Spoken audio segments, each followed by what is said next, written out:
young cusser when I'm about to make it crack. Got a rollie on my wrist and my city on my back.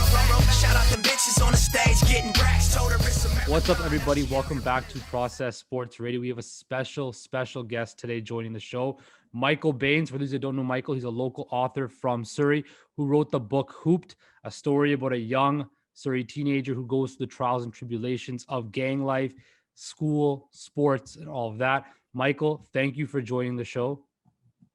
Thank you, man. I appreciate being here. I appreciate you inviting me over here, man. No, for sure. So for those of you that don't know, Michael has written a book called Hoops. I'll make sure to drop the link for the website and his social medias all in the video link below. Make sure you follow him if you haven't read it. I just read the book this past weekend. An amazing read, especially anybody from Surrey and in the Punjabi community. Very relatable book. Super. The one thing I loved about it was the imagery in it was super relatable. Like when you're talking about, the parties Jimmy was at, or at the, whether it was the games at Timanawis or at the cage where he would do a lot of his thinking. So I'm from Fleetwood in Surrey, right? So there's like Fleetwood Gardens. There's a basketball court there. So I guess that was like our cage by Timanawis, right? Yeah, so sure. I could really relate to a whole lot of imagery in that book. I thought it was super, super strong. But quickly, let's go into you. Yep. Where would you grow up at, and you're of course from Surrey, but just give us a little background on yourself.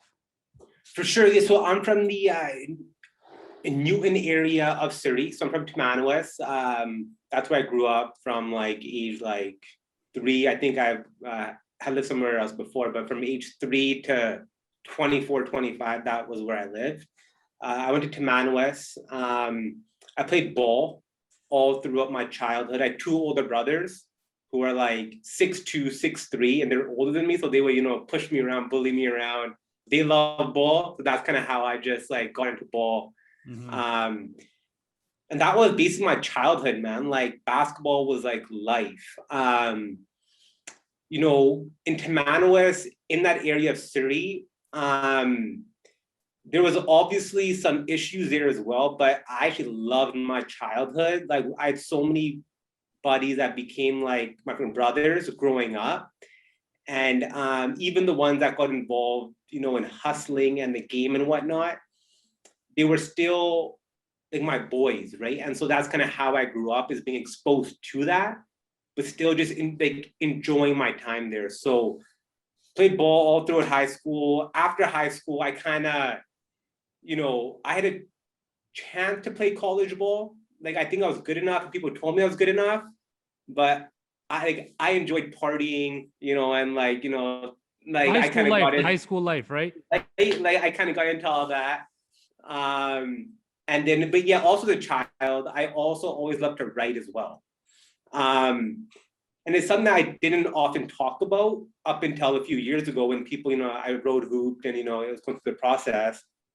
But as a child, I would love to write, but I would kind of keep that to myself because I was always quite intelligent growing up, but it was something that you don't really talk too much. It's like people don't really care if you're smart. People care that I'm a baller, right? Like I can go and drop 30 points in a game. That's why I get props about. So yeah, and then I've actually moved to Yaletown, Vancouver about 5-6 years ago. So I've been here ever since. And yeah, so I wrote Hooped about 2-3 years ago, had it released. And now it's just a matter of finding the balance between life, and I still love to write. I still love to, be active and whatnot. And just taking it one day at a time, man. Beautiful. Touching on that thing about growing up in Surrey and having those good friends for the rest of your life, I can grow the same sentiment in high school. I think I met a group of 3 or 4 guys that I think no matter what happens in life, no matter where we are, that bond, that brotherhood is always going to be there, right? That friendship is always going to be, you pick up the phone, it could be 6 months, you haven't talked to them, and it's like you never left off, right? So sure. I can totally relate to that. But going back to writing and becoming an author, what drew you to writing and becoming an author? It's a bit weird, man. Like I've always had a deep thought process. It's just it's always been quite natural to me. Like even as a kid, if my teacher would ask me to write an essay, I enjoyed it. I was the only kid in class that like enjoyed writing essays or like a poem or like a poetry. And that was kind of weird, right? And like I kind of kept it to myself because it wasn't something that you talk to your boys about. You know, I just wrote this crazy essay or the story about this or that. My older brother, he always loved to read. So in our house, we had books everywhere. And even my mom, she was the kind of mom that was like, if you want to play outside, you have to write like a 500-word essay about actually like, you know, why. So it was like, I was kind of like, that's how I was raised. I was raised around books, and I was raised around parents that encouraged it. And I always had like a deep heart, if that makes sense. It's like, I always thought deep, I felt deep, like I enjoyed to write stories that had like a deep meaning behind it. And then, yeah, all the way through high school, like English was always my favorite subject. And then after high school, I always had a thought that I wanted to write something. But then, you know, there's a fear of, you know, having yourself put out there. You know, like we're talking about even before the interview started about being comfortable. And I was comfortable in doing my like status quo things. But it came a point when I like realized that I have to put something on paper. Like I want to hold something in my hand I can show people. And it only made sense to like write about the community that I was raised in, that, you know, I was a part of. And so to answer your question, man, in terms of the writing, it was something that was just, you know, it was like my passion. So basketball, the passion, but also it was just writing as well, right? And I never acknowledged it when I was growing up because I kind of pushed to the back. Mm-hmm. But as I've gone older and older, I feel very fortunate to have had a passion since I was, you know, 6, 7 years old. Because there are people who don't have that, right? And I've had that since I was a kid. I think like it's amazing what you said. What we talked about earlier actually was a really good talk about getting out of your comfort zone to kind of reach that level. And I think, you know, writing a book, for something you said, is leaving your status quo to write a book, right? And then publish it so everybody can read your work. That had to be like super, super nerve wracking when you're going through that process of, oh my God, people are going to read like my story, my internal thoughts. How did you kind of like get over that type of fear? Straight up. Well, like, yeah, like if the people end up reading Hoop, like they'll end up realizing that it's a pretty intimate story. Like it's an intimate story. Like I had to be vulnerable while writing it. As I was writing it, I had to get out of the thought process that other people are going to read this. Right? Like even for you, like I'm sure that for your podcast, like it's not like you can constantly think about how people are going to perceive it. Because if you get too caught up in that, fear is just going to be like the crazy overwhelming. You can't even talk pretty much, right? And so I think being uncomfortable is something that's so underappreciated that people are fearful of. And I think every person has a point in their life when, you know, like they have a choice to make, right? You know, either you can continue on being comfortable, which is fine, and which I did for a whole bunch of years, and it's easy to do. But I think there also comes a point when it's like, you know, you want to do something more, like you internally know that you have something to offer to the world, right? And I think even for you, man, like just to actually move across the country, you're talking about doing like all this shit for the first time, you know, that's uncomfortable. And it is. Trust me, it is. Right? And for some people, I think that's the small things or the big things, but it's being uncomfortable. It doesn't matter if it's a small thing or big thing, right? Like it's an everyday activity that you're not used to, or a big change in your environment. Yeah. Like I like we were talking about earlier, like I think growing up in Surrey and especially in our community, right? Everything is there. Your family is there for you no matter what. You have a house over, a roof over your head, food on the table, clothes on your back, financial support from your parents most of the time, no matter what. And leaving that for me, right? You know, we're having a car readily available to me where I can just get in the car and go somewhere. Something simple as that, where now I have to walk or transit, right? That was a huge change for me, right? And it's something I'm still working on. But then again, I think it's the best decision of my life I've ever made because I feel like I've grown so much as a person by just leaving that comfort zone bubble, right? And I think you can attest to that as well, is when you leave that comfort zone, that status quo, it might take some time to see the benefits, but when you look back on it, it's like, holy shit, like I made this big change and I changed the person, right? That's the truth. And I think you just touched on a very important thing right there, is that in the moment, sometimes you feel like, you aren't doing it right. You should be a different attitude. But it's always as you look back, right? Because in the moment, even when I was writing Hooped, man, I was like, man, I don't know if people are gonna like this. There's days I would take off and I felt lazy and I felt like, I wasn't doing it. But it's like, I kept coming back. You know what I mean? It's like, I kept coming back to my MacBook. I kept putting down the words because like you said, like just right then, that really touched on kind of how I felt. In the moment, I didn't feel like I was doing it. But now looking back, people are like, how'd you write a book? People are like, shocked at that, you can commit yourself to this goal. And anyone who makes it, it's not like it was always great. It's not like they always felt great.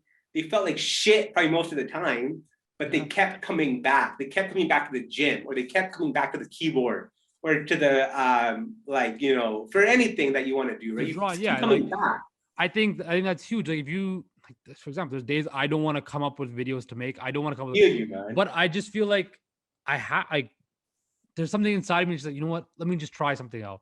And just thinking about it, seeing, like you said, just sitting down at your desk for like 10 minutes and idea pops your head and you're flowing again, right? I'm telling you, man. It's just, it's not all peaches and roses, right? Every day, man. It's never. You might have a couple of days where it's like you're flowing good, but most of the time, man, life, like shit gets in the way, right? Something's gonna come up, something you won't feel in the mood, but that's how you just stick with it. You stick with it every day, and you just build and you build and build, and eventually, man, you'll get a book that gets published, right? I'm telling you, and like that's what people don't understand. People think that you should always feel good about it. Like you should always kind of, be in these, be in this like crazy, like state of flow state, and just like. That's not how it is. And I've realized that, because now looking back, people are like, how'd you do that? Like it's this and that.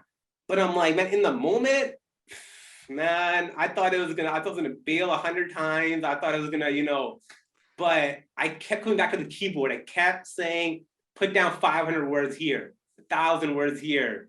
And it just, it added up, right? And now for me, what I realized for myself is that the days I write are a lot better than the days I don't, right? And so if I just put in some work, I feel better, right? So it kind of goes hand in hand. If you feel like shit, you get down the words, that makes you feel better. But some people kind of have the view, you got to feel good about it.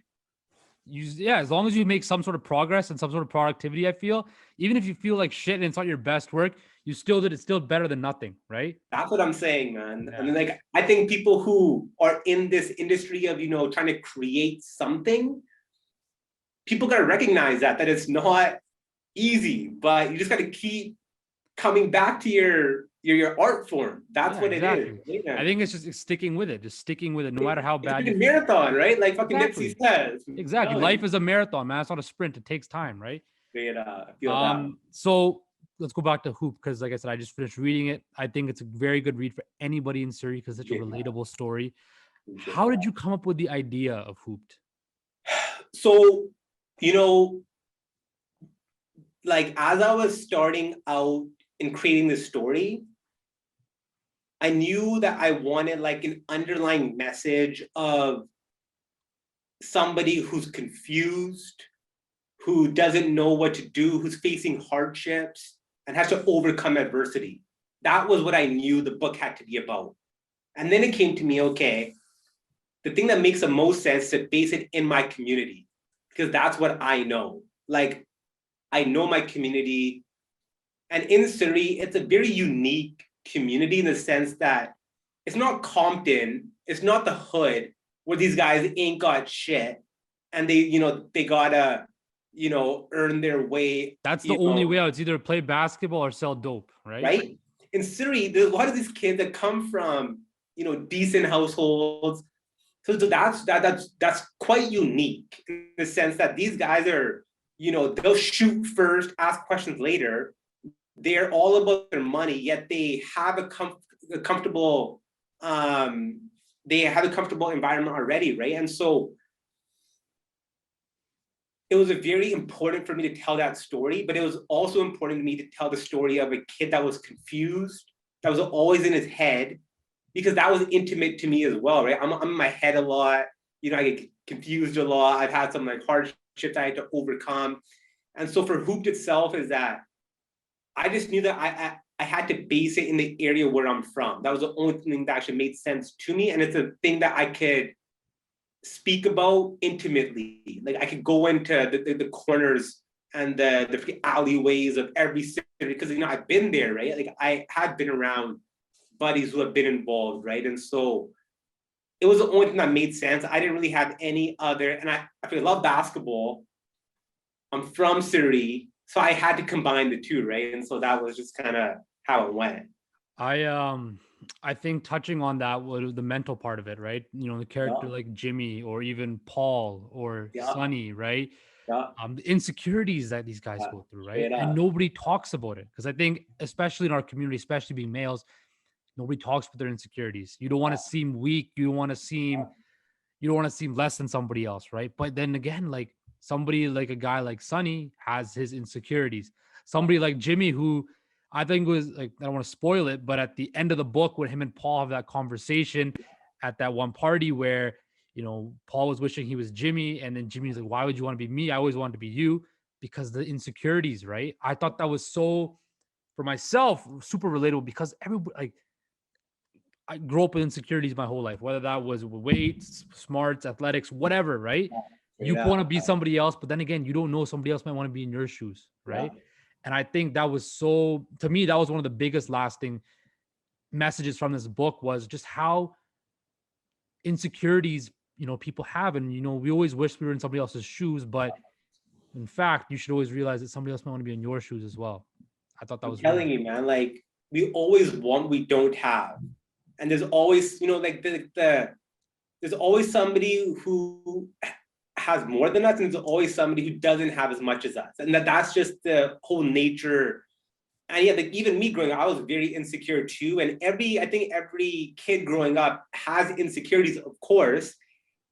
And people, and especially now with like Instagram and like, you know, Facebook and social media, everyone puts on these, you know, these acts and this whole facade of I got it figured out. You know, they only, you know, post these pictures that have the crazy filter on them that really looks, so especially girls too, right? You know, like they think they want to be attractive. mm-hmm. Guys sometimes want, you know, they want to be athletic, they want to be like the strong alpha male. That was me growing up. I always felt I had to be the alpha, not the alpha male, but top dog. You had to be top dog. Top dog, right? And I was playing ball. People like, you're an athlete. And, you know, after high school, I got big into the gym. I started lifting weights, and I felt be the alpha, you know, and like so just everything kind of these insecurities. And that was something that was very important for me to include in the book, because I felt like as I was writing it, I could write about it without any fear. As I was writing it, I didn't think about what other people were going to perceive as they were reading it. I just said, no, just speak your truth. I was insecure growing up. Others probably felt the same way. And so I just put it all out there, right? And I'm very glad that that's what connected with a lot of individuals, is that part of it, because that was a big part for me too. Exactly. Like I said, that's what connected to me, because like, as you said, growing up, or even right to die, you still go through insecurities right now. Where like you see people your age or whatever around your age on Instagram, and you know they have this. And you're like, wow, why don't I have this? Why don't I have this? What are they doing better than me? You know what I mean? When in fact, then it kind of clicks in your head. Sometimes you got to think back, like, well, you don't know the story behind that picture, right? You just see the photo. You don't know what's behind BMW, but it's financed. Like a 10-year finance, 25%. You don't know. You don't know what that person's doing just so that picture looks good, right? All we see the BMW on there, right? Exactly what I'm saying. Exactly what I'm saying, right? You don't know the story behind the BMW, right? So again, why was this such an important story to tell? Yeah. Man, to go deeper, like I'll go a bit deeper, right? Deeper than that is, you know, I think the couple of years before I wrote Hooped, I was going through a very interesting point in my life, in the sense that I felt very unfulfilled.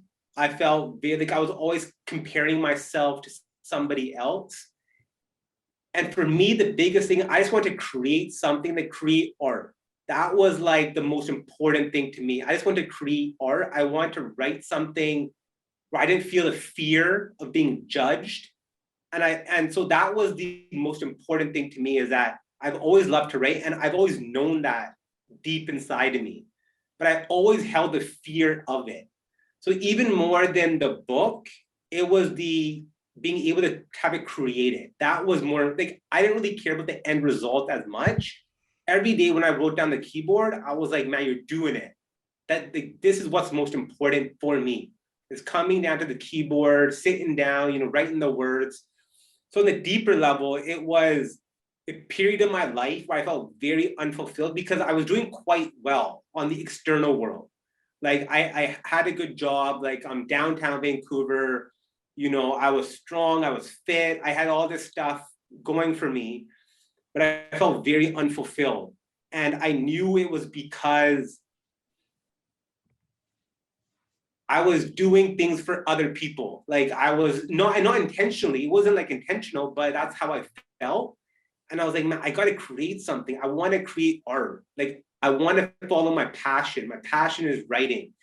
And so that was like the deeper thing. It wasn't ever to do with the story. Like I didn't care as much about trying to touch people in Surrey and trying to stop like the gang problems. That was never my intention, because that's a deep, deep issue. My thing was create something from my heart. That was my main intention with writing Hoop. It wasn't about the book. It was about being able to create the book. It was the work to create the book, the climbing that mountain to reach that thing. That's what you appreciate the most. Straight right? up, straight up. And I totally like agree with those sentiments, because starting this, right? This was at a point in my life when I started this where, I was going through some stuff where on my personal side of my life where, like I was just, in a bad situation, bad relationship just finished. Yep. I had, some bad, bad remnants of that. I was just, I started as a hobby. It came up in my head an idea at like 2 o'clock in the morning. And I called my best friend, right away. I'm like, yo, what do you think about this idea? He's like, you should do it. Right. And, like you said, like doing stuff for other people. Right. I think this was finally that probably the same thing for you. This book, this podcast, it allowed me to do something for myself, allowed you to do something for yourself. Like you said, you had, a nice job. You had the good physique. You seemed like you were all well put together on the outside, but on the inside, man, you were missing that fulfillment. I think that is something so big, because I think not a lot of people understand what it feels like you could have everything in the world, but if you don't feel fulfilled and you don't have that creative outlet, man, I can see like the smile on your face when you talk with the book too, like how much like just the writing about it, like it means to you. And I think that's amazing, and like it's beautiful to see, because it's so, I bet for yourself, like once you realize that you finished that book and you finished that story that you want to tell, it was probably the most fulfilling thing ever. 100%. Like I still remember the days that I wrote like the end, like for my book. Like those were the two most important words of the book, because I was like, man, you did it, right? Like, again, just going back to what you just said about that thing, that inner, man, like I felt so many knots and tension in my body, and like, and like I know other people feel it too, and I know people often have it covered up with alcohol, the drinking and weed, and because even in the book, that's a big part of the book as well, as that Jimmy, he enjoys indulging in weed and marijuana. Smokes his weed, he likes to party and stuff like that too. And like that was also like me as well, right? I felt, anytime I felt not 100%, I would go with my boys, we have a couple of drinks, we have a couple of joints, and we'd feel completely different. But that was covering up the actual issues, right? And and I think that happens a lot in Surrey, right? There's a lot of individuals who feel that being discontent, but they can't follow their dreams, and so that's why they're out every weekend, doing this and that, right? And so I totally agree with you, man. I think when because we don't, we're brought up to be like alpha males, don't talk about your feelings, you don't show emotion, right? You mask it by whether that's, alcoholism, which is a big prominent issue, drug use, right? You just try to mask it. And I think, like we saw, like with, with Jimmy again, when he was able to have that person to talk to and Yeah. release all those problems that he had in that book, right? You saw the character develop, right? You saw That was that like, he always talked about, getting to that spot where he had no more tension in his neck and his head area, right? Because he was finally able to release all those inner demons out of his body, right? I felt that, man. Like that was a huge part of the book for me, is because I've always been a very tense individual, Mhm. and I don't feel tense when I'm doing what I'm supposed to do. Like, the times when I'm just I'm going through those states of, You're just going that's through the when motions. I'm going through the motions, right? And like that's where I feel different, right? And yeah, no, I think that's like, and I think we all kind of like, this is the part of our lives that a lot of males, they all do relate to. It's feeling discontent, feeling like, you should be doing more, feeling like you should be the man's man, right? And yeah, no, I just and that's what, even for you, man, just like, I respect anybody that's doing what it is that they want to do. I got so much respect. And that's why after writing Hoop, I've met and I've talked to so many individuals who are pursuing something that they enjoy doing. And that's like such an amazing thing about writing Hoop, that I've Yeah. been able to connect with individuals like yourself and others who are Yeah. pursuing something that they enjoy doing. I guess I think like it's a crazy cliche, right? But we only live once on this earth, right? You only have one shot at this, right? And I think for me, like I was like, okay, well, I never really thought of this as a career aspect. I always thought it was a hobby, right? Like, I finished my degree, like what's my next step in Yeah. life? And I finished my degree. I'm sitting there like, you know what? Like, I don't want to live the rest of my life knowing that I could try this pathways, and I don't want to live the rest of my life with regret knowing I should have tried it. I wish I tried it. Where now, like every day I get up, I know like I'm doing what I love to do.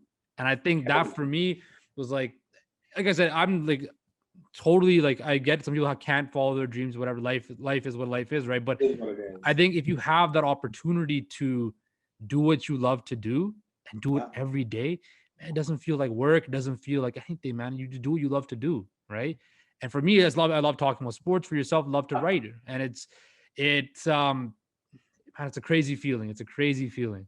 Well, like if you think about it, how many people will turn on ESPN or Sportsnet or Sports Center, they're like, man, I know more than this guy. I should be Exactly. on. I should be talking about like, oh, the stupid playing, whatever, right? But these guys don't want to put in the work to ever get to that point, right? Yeah, These man. people who are on TV got to that point because they The put work in done. committed hours to get to that point. It's I think like with anything in life, man, like everybody sees it, like they say, oh, you wrote a book, I can write a book, Yeah. I can write a book, that's no problem, right? I can put a couple of words together, a couple hundred pages together, I'm good to go. But they don't understand the thought process, the character development, the underlining messages, the writing. It's so much more than the finished product, right? Like people, you might see my videos, right? But man, there's like, well, does this sound stupid? Is this an idea people like that want to hear about? There's so much that goes into it where you just see the final product and then you critique it, but you don't know what took to get there, right? Which is And yeah, like it's everything that happens like off of camera, like off of the book. It's everything, these athletes. That's why, what's the and practice? like, you know what I mean? Like in every athlete that's ever made it, they always stress it's all those hours they put in the gym when when there aren't any cameras. And people don't want to hear that part of it. People just want to, talk about, how they messed up or this or that, right? But it's like hours and hours and hundreds of hours go into being what you see on TV. And that's the stuff that had to happen before, right? It's only 100%. afterwards that, you can kind of 1000%. Like look at like Kobe Bryant right here, right? Nobody, this is the guy that, he broke his hand and learned to play with the other hand, right? Like Kobe is a perfect example. Like I got so much, and I think people gain a lot of respect, unfortunately, after he passed, right? And Because generally what it is when a lot of people pass away, then they get all their flowers once they pass, unfortunately. Unfortunately, right? But yeah, like how many stories have you heard of Kobe, with his trainers being in the gym and waking up because, he wanted to get that extra 2 hours in above his competition. It's like, if you want to be the best of the best, because everybody who makes the league has put in the hours. But if you want to be the best of the best of the best, you're going to be putting in the hours when they're still asleep, right? Yeah, that's like, so one thing that Kobe said was, he's like, I think he woke, because he was living in LA, right? He's like, I got to wake up at 3 o'clock in the morning or 4 o'clock in the morning because at 7 a.m. in East Coast time, right? Yeah. So they're already ahead of me. So I got to get up early. So I'm ahead of them. I love that. That's something that shows just like, yeah, people might think it's crazy, but if you want to be great, man, you got to be crazy. You got to have that like screw loose. You got to be, man. That's why guys like MJ and that's why after these guys retire, it's tough for them, right? Because like they put everything they had into this sport, into basketball. Now like with MJ, he changed his thing with he's owning, an NBA team. He's got his, what his like shoes and his clothes and whatnot. But it's like, and even guys who fight boxing or MMA, these guys don't want to retire. They that's what these guys are fighting in their 40s, 50s, because they don't know anything else but to put in the hours. Exactly. You look at a guy, tough, right? yeah, you look at a guy like Mike Tyson, right? He's even said like, from when I was like 8 years old, all I knew was to fight. All I knew was to fight. Yeah. And he didn't like, that's how he got into so much trouble, whether that was in the law, drugs, whatever way. And it was finally, he had like an epiphany moment where he turned his life around.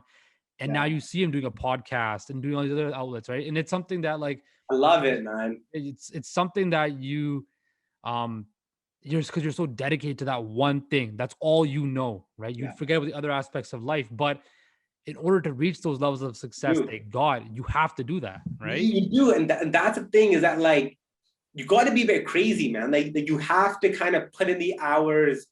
Like even people who write, like all the famous authors. Unfortunately, they're often tortured. They're often alcoholics. They're often addicts. They commit suicide. And that's not who I want to be, but I'm just saying that they were able to put in these amazing pieces of work because they felt very deeply. They felt these intense feelings that often led them to an unfortunate end. But that's how they became who they were, is that they had a screw loose. Obviously, being a writer is different than being an athlete. Than being sports and. But it's a similar thing. Similar. You got to be that level of dedicated. And you got to be different a little bit. Yeah, you got to be dedicated. That's why some of these writers, they'll write 12 hours a day. They'll just drinking coffee, smoking cigarettes, doing cocaine, and that's how they do it. I don't ever want to do that myself, but this is how it is for a lot of the amazing writers. Yeah. Of our. Yeah, I totally agree with you. Okay, so we talked about, kind of touched on the, you meeting people about, after we were writing the book. How was the reception of it about, people relating to it? Say, hey, I really felt this, or how do you believe that this story, could change problems in our culture and in our society? See, that's the toughest question that I get. Toughest because people often think because I wrote the book, I should have some sort of answers for, especially with what's been happening over the past few months in Surrey. Mm-hmm. And it's a very tough question to answer. And I don't ever want to pretend that I have the answers for it. But what I will say is that the hustlers in Surrey and the dealers, if I was to talk to any of them, and even a couple of my buddies who I talk to who are involved, I'll say, what's the end game? Like, what is that you're trying to accomplish? And if I got a dealer friend or whoever, and they don't have an answer for me, it is what it is. But some of them will say, I'm trying to stack money to open up a business. Or I'm trying to stack money to, help my parents or to buy a house. And that's different because a hustler just chose his path. And I'm not here to judge them. Like, I don't want to judge them at all, because that, I think, is the worst thing to do. I think in the media, if you hear people talking about what's happening in Surrey, judgment. And that's not what I'm about. What I'm about is there's there's some hustlers as well who've gone into like hip hop and music. And that's them being uncomfortable. They're, like we talked before, they're being uncomfortable. Some try to stack money to open a business. If they eventually open up a business, that's them being uncomfortable. So somebody asked me, what can we do about these issues? Well, first of all, let's encourage, like just based on Hoop, I want to use that as an example that I was uncomfortable writing Hoop. These hustlers, if they're able to be uncomfortable and try something different, because you can only be a hustler for so long. It's a short you can't be a shelf life. hustler until 40s, 50s, 60s. At some point, you're either gonna go to prison, you're gonna end up dead, and that's just how it is. But the ones who I talk to and the ones who, are actually willing to be uncomfortable and try something different, open a business up. Even if it is illegal, that's not in my, I don't want to judge in that way, but that's what I would say about that, is that I don't ever want to pretend to have an answer for it, but I feel there's too much judgment about these individuals. And I think that there are some out there who have accomplished quite a bit in their own mind. Like for a hustler to turn a businessman, that I do respect. Well, speaking of hustlers turn to businessman, if the book you dedicated to Tupac Shakur and Nipsey Hussle. Yeah. Nipsey Hussle was a hustler turned into a businessman. Yeah. Right. Yeah. So, growing up, who were some of your biggest inspirations? And then why did you decide to dedicate the book to Tupac and Nipsey? Yeah. So I would say growing up in my own life, people I knew, my main inspirations were my two older brothers and my dad, for sure. Solid, my brothers pushed me into being a better basketball player. They pushed me around a bit. My dad was solid. He worked full time. He commuted hour this way, hour back. So I got so much love for my family. It was my brother that got me onto Tupac. On the external level, people I don't know, Tupac and Nipsey. Tupac, growing up, was one of my big inspirations. Also Nipsey. Speaking on that, about why I chose to dedicate this book to a guy like Tupac Shakur, who died 25 years ago at 25 years old. People don't usually recognize it. He was 25 when he died. Yeah. And he died 20. And then with Nipsey, I would say I've always respected people who are real, who every word they speak, you believe them. There's so many people who can talk the talk, who can, post a quote. Even these rappers these days, they can talk about this and that, but there aren't many that every word they say, you truly believe that they are authentic. And a guy like Nipsey, for me, man, it's hard to explain. I think the people who love Nipsey, they love Nipsey. And that's why even when he died, even though at that point he wasn't that, he wasn't like a Drake or a Kendrick Lamar. Name. He wasn't, but the people that listened to his music had listened to him from the beginning, right? And they like, for me, like I was never a huge Nipsey fan. Like I'd of course listened to him, but to keep it 100, like after he died, I really went back and listened to the stuff he said. Listen to interviews. Exactly, 100%. Man. Like I remember there's the one famous interview you said where it's like, I'm not trying to get a chain or anything, like I'm trying to buy real estate, right? Yeah. That is something that you don't see in that industry at all. It's all about how big my chain is, how many cars I got, how many bottles I pop, how many girls I got, what I'm wearing, right? For somebody to talk like that, unbelievable. And the thing that I think I also love the most about guys like Nipsey and Tupac, more than I think a lot that I think people don't give them appreciation for, that they were still gangster. Like they were still like thug to the core. So it's not like they pretended to be like, something that they weren't. Like they were still like, they had that, you know what I mean? Like they were still who they were. Like, it's not like they ever sold out. If somebody's, if somebody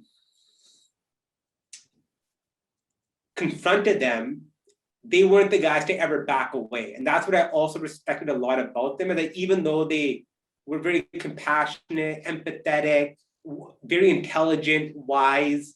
They were still gangster. Like, it's not like they pretended to, ever not. And I think that comes back to being authentic and being real. They just were who they were. And that's what I appreciate the most about Pac and Nipsey. I think especially both of them in their music too, they had the ability to tell a story in it, right? The Yeah. storytelling, right? And 100%. the book, right? Their story, like, so songs that Tupac wrote, you could understand what he was saying. You could feel it. You could relate to it. When Nipsey was talking about, like, people say he was the modern day Tupac. It's very fitting. 100%. Very fitting, right? Because 100%. their ability to tell a story through their creative outlet in music, you don't see that very often. And they have, like you said, they were true to their roots of where they grew up, whether that was, Nipsey with the 60s, and Tupac and his with the, how he grew up with the Black Panthers or whatever. But they were just intellectual minds as well. Like, there was more to it than just a gangbanger. And like everything they said, it was like the stuff that you felt in your core. Like, it wasn't stuff that you felt like, on the surface level. It was stuff that you could tell that they were trying to connect with you. Like they cared about humanity. They cared about people. And so if you ever heard them speak or you heard their music, it touched the individual in the core. And that's why I think they've gotten such a huge reception. People did love him. When he died, Nipsey died, Staples Center, LA, Obama wrote a speech, and people cared, right? People kind of opened up their eyes to who he was, because I felt like they cared about the human being at their core level, which I thought was amazing. And to touch it back to the book, like, I think how you wrote the book, I think, like you said, people can look back on it and touch on it. They can relate to it. And I think that is something that, for me, reading the book, I saw your Instagram page before, and it got me intrigued about what it was about. Then finally reading the book, sitting down and reading the book, and the storyline, of course, is relatable. Indo-Canadian kid plays basketball, gets caught in the wrong ways, relationships and stuff like that, losing a friend, losing a loved one to, the tough industry like that. But for me, the biggest thing was the deeper meaning, like we talked about, the insecurities, the ability to, finally talk to somebody about your problems, and feeling that release of all that, all that negative weight and energy, and just having that, you saw at the end of the book, having that sense of peace, being at peace. Yeah. I don't think that, a lot of people were at peace a lot of times in life. And I think seeing a character like Jimmy from the beginning of the book to the end of the book, where he was, high strung, always like on edge, to a guy now where he was at complete and utter peace. And he had gone through some real shit in that book, but to see him at peace, and how, you eloquently described him being at peace, was something that was extremely powerful, more powerful to me than the storyline, because that's what real shit happens to people. You don't have, like, even if you're not involved in, that type of environment, but anybody goes through that sense where you're on edge, you don't know what you're doing is right. But to find that level of peace was amazing for me. Justin, I'm telling you, like, that's like, this is the part that it makes me very happy, that because all the attention I've got for the book, for the most part, is because it's based in Surrey. Mm-hmm. Like, that's kind of why people, like, initially, but what you just said, because I've always, the story of Jim's coming of age, that was always the most important to me, was Paul and Sonny and Gary and AJ, like, their insecurities. That was the most important to me. Yeah. And that was the important part of the story, right? And so if somebody asked me, like, what Hooped is about, and I'm giving them the raw, deep answer, that's what I would say. Exactly what you said about, somebody coming of age, being insecure, being you know, high strung at the start of the book, and the whole evolution of an individual from being tense, high strung, stressed, to the whole progression of, you know, being quiet and still and peaceful. That was the part, that's the story I wanted to tell, and I had to tell. Exactly. And even like, him, you saw in the beginning of the book, Jimmy had a, poor relationship with his parents. Yeah. Right. So at the end, and I found it was really when he was having that conversation with his dad and his dad's friend about the cricket, and he was, shocked. Right. And then you saw at the end of the book that his parents were in a better relationship. Right. Which for me is something that, for myself, me and my parents always had a strong relationship. But for people that don't, never take them for granted, right? Yeah, man. Can't, right? And you even if you don't have a good solid relationship with your parents at this particular moment, there's never you always have that chance to make it better. And I thought that was another super strong thing where a guy who didn't wanted nothing to do with his parents and they were just kind of afterthoughts in his life to now you saw him turn that corner and really love and appreciate them more. I thought that was another huge thing as well that really resonated with me as well. So important, man. It's like we always take for granted, like we're talking about after somebody passes, after we give them their flowers. We don't appreciate people when they're here, and like, yeah, like family is like, it's our family, right? At the end of the day, it's like, the people who raised us. We still take it for granted, though. We still take it for granted. I know, and even I do, and I'm sure even you do sometimes. 100%, 100%. That we don't, that it's just how it is, right? And like that's what was so important for me in the book is that like it's like Jimmy at the end of the book is who I want to be almost. That even if I wasn't there, that's who I wanted to be, is somebody who kind of, could walk in stillness, who could, not overthink, who could just kind of appreciate nature and the outdoors and just all these small things that we take for granted, right? Because it's so easy to be, in this world of like, let's get this done, accomplishment, this, get that done. But family is so important, connection, relationships, these small things that we take for granted, right? And I think that's something that I'm so happy that was able to be conveyed to you or to, to whoever, right? That was yeah, I think, like I said, like what drew me in was, was based on something in Surrey, but reading it, that was just the surface level, right?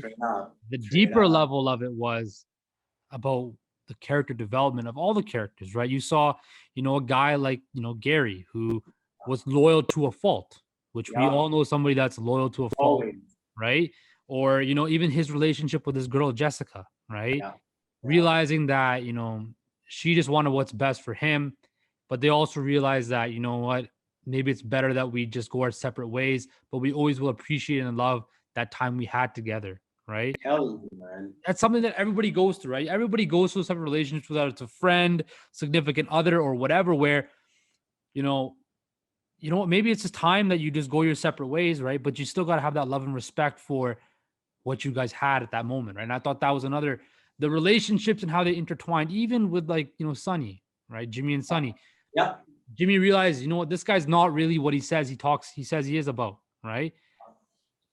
That's why it was so relatable to me, because I felt like I could relate to the relationships that Jimmy had with other people, because we all go through that similar thing in life. We all know similar people to that aspect.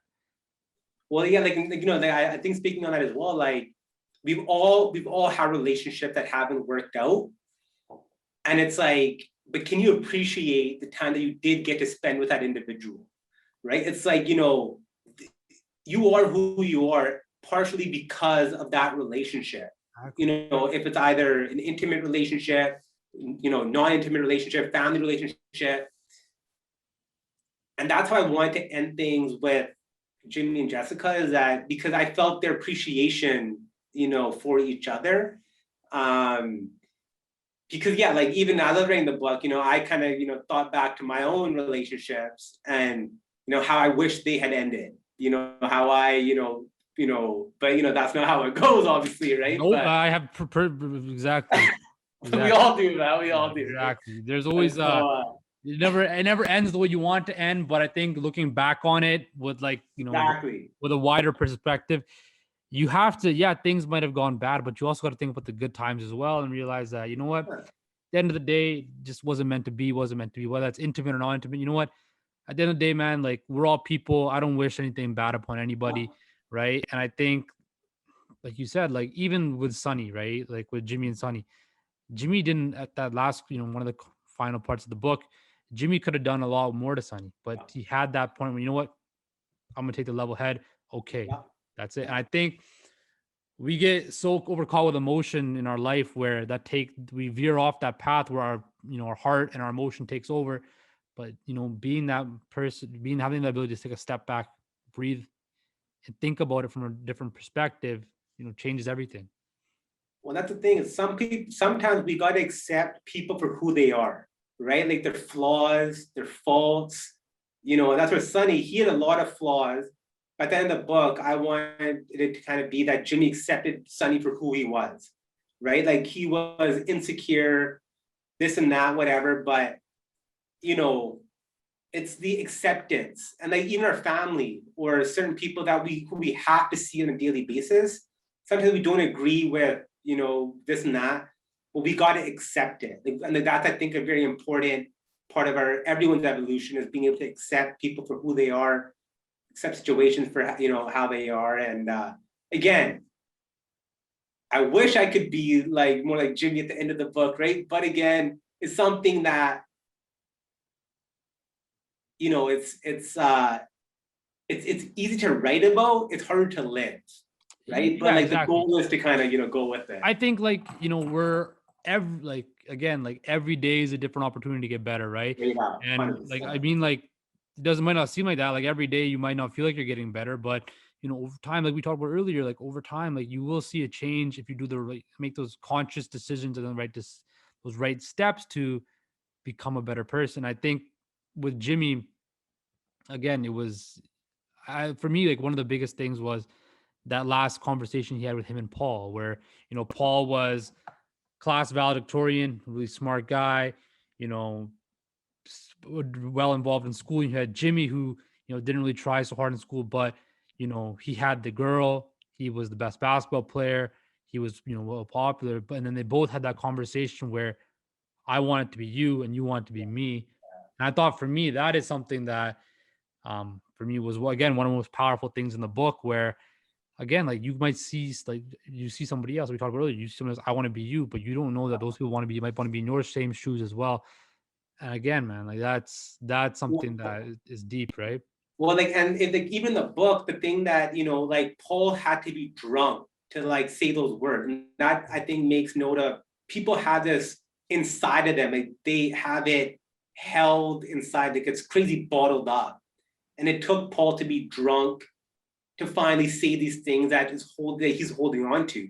I think that's where a lot of the issues come from, is holding on to, being resentful and, this and that. And it was in that moment, because I felt that too, man. Like I was on the crowd, like I was smart, but I was an athlete as well, right? And I always wanted what I didn't have.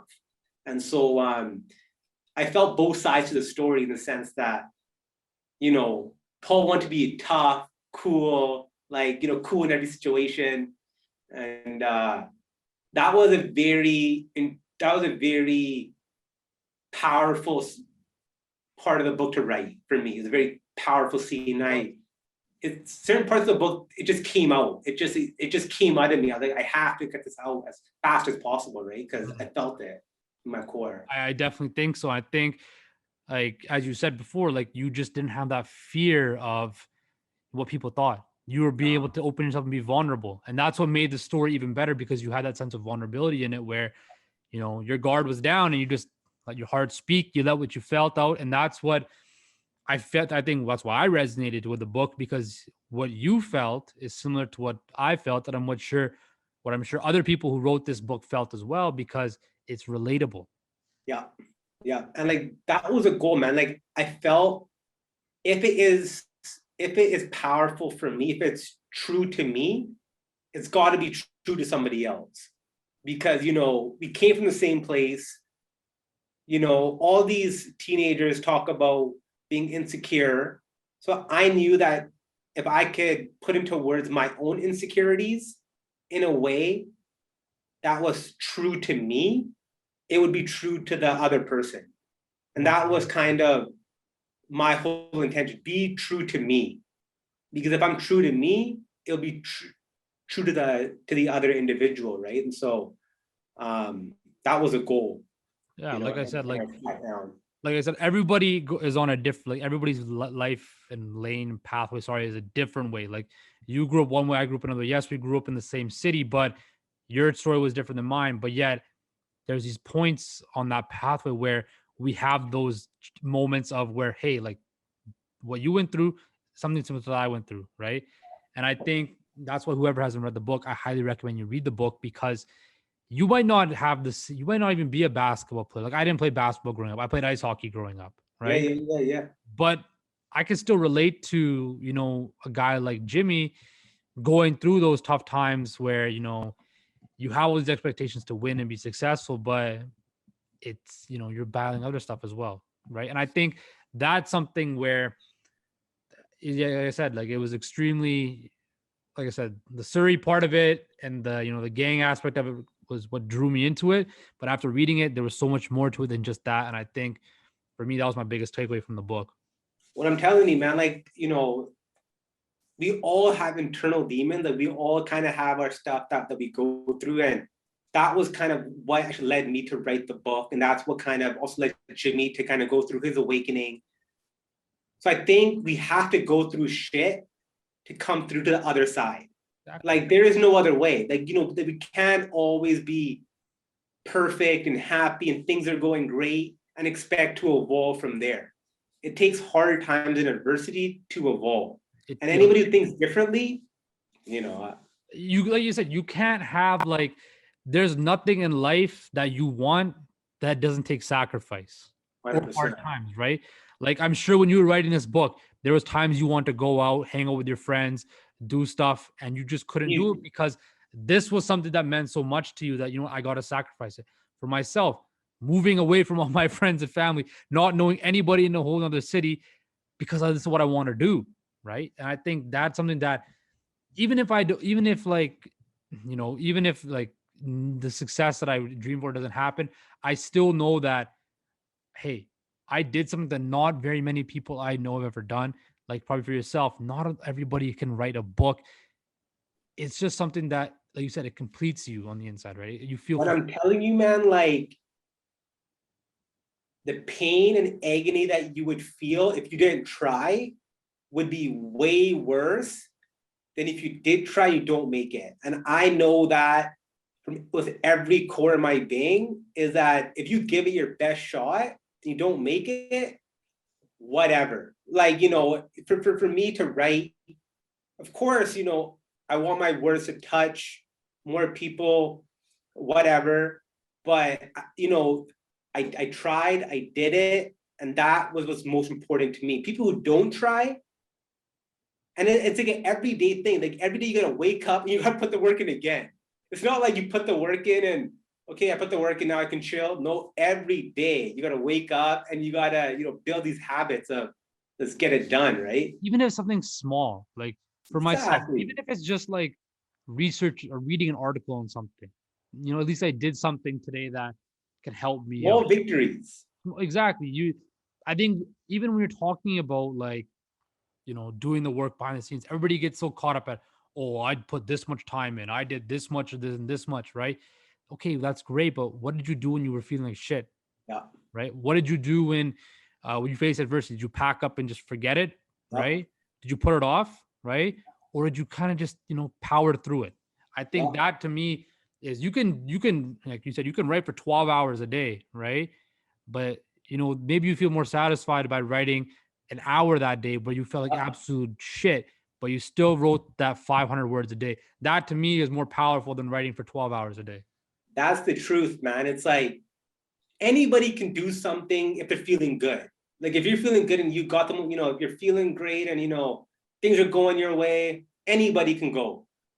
It's those days when you feel like shit, but you still come to the keyboard, you still come to, you know, the mic, still And so like I've actually written 2 more books already. So I've written a different novel, and I've written like a poetry book as well, that I haven't released yet, but it'll be out over the next year or whatever. But also in that time, I've taken some time off as well, where I'm like, I go through phases, and I think to write, you have to be inspired. You have to. But right, like to write something powerful, but you can only be inspired by coming to the keyboard every day, right? Like if you're gonna go do other shit, then you can't be inspired. Keyboard, like that's where the inspiration comes, right? Is by coming down every day, putting down the words. That's where inspiration comes from. People think inspiration comes from some other place, some like external, where it's gonna come one day. Oh man, like I woke up, like I saw this something on like a movie and it inspired me, right? Which does happen, but I think the big, like you said, like for me too, like what inspires me is, of course, being successful and doing it. But for me, the biggest thing was like this idea of a podcast, like I said before, started in my head at 2 o'clock in the morning. It's now something I've grown it, right? Yeah. It's something tangible, right? Yeah. That's what inspires me to keep on going, right? That's what inspires me to keep on doing it every day, right? Because this was nothing before. This was just something that was an idea in my head that I was scared to start with. Now it's something that it's a part of my life, and that I don't even care. I don't even like, of course I do care, but like, of course, it's something that nobody could ever take away from me. I'm sure you feel the same way about, your writing pieces.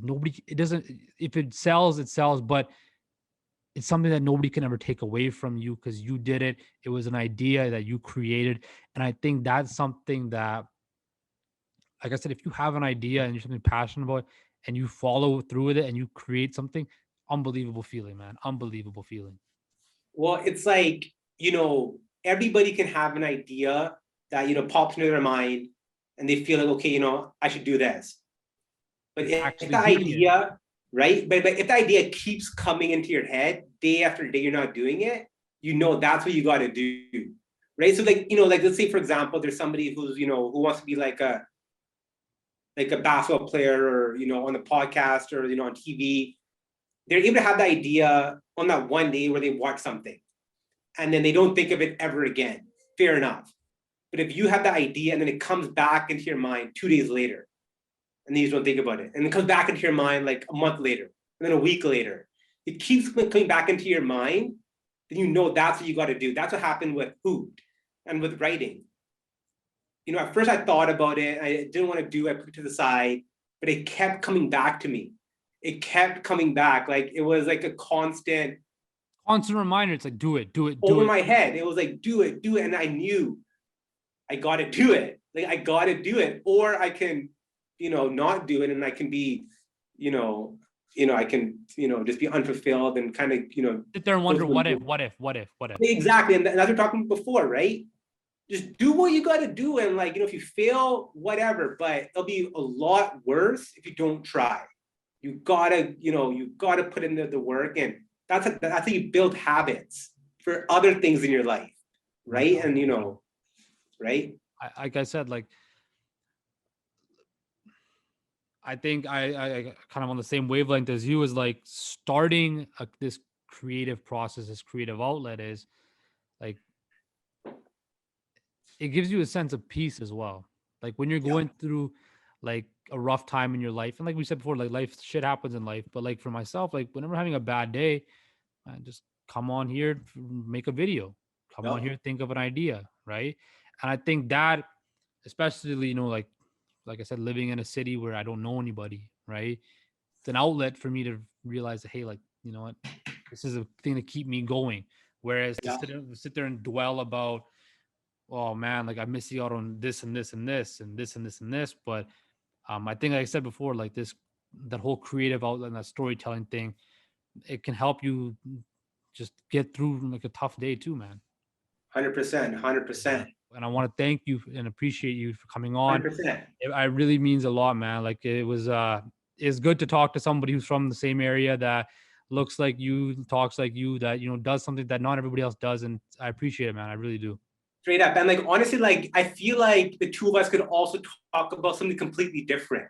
I feel like the two of us could talk about sports. Yeah, yeah, exactly.